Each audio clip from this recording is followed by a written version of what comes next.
There were many different groups of people throughout South America. Most of them were tribal hunter-gatherers. One group stood out above the rest as a great civilization, the Inca.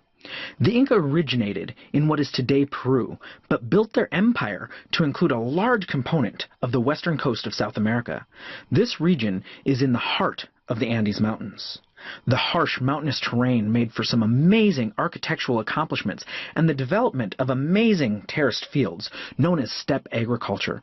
This form of agriculture has been developed in other mountainous areas, like China's famous dragonback terraces. Since around 1000 BCE, there was development of tribal groups in Peru, which began farming and over the centuries left great finds of carving, weaving, metalwork, and pottery.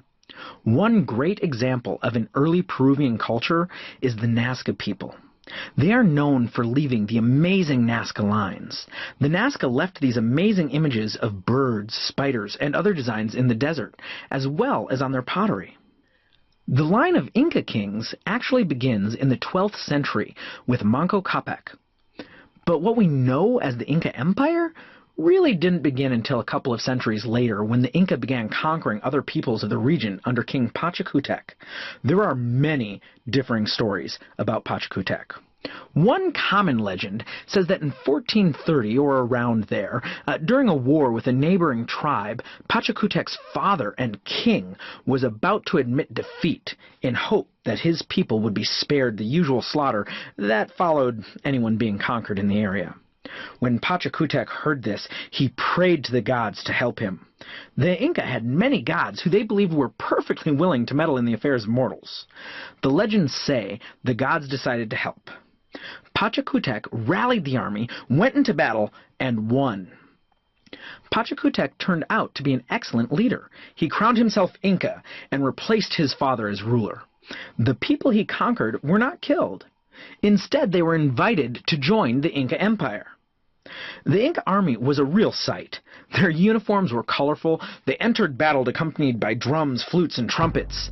The army was well organized, healthy, and were well trained. They even had protective headgear, and they had all kinds of medicines.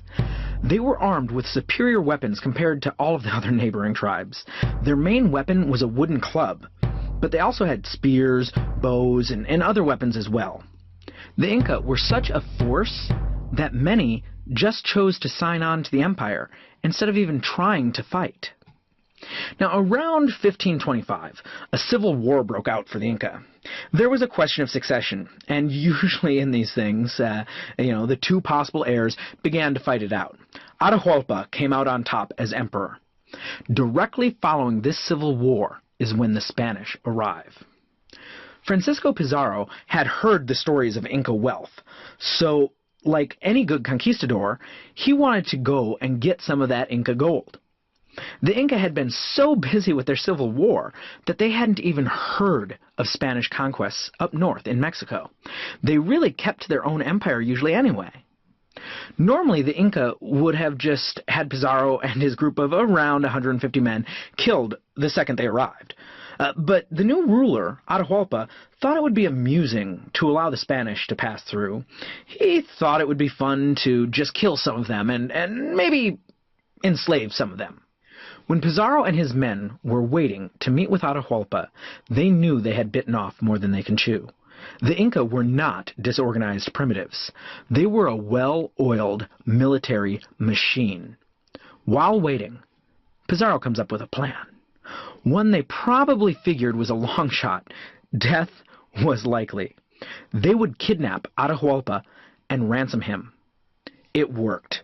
Atahualpa showed up with all kinds of majesty and fanfare, but he didn't bother with military.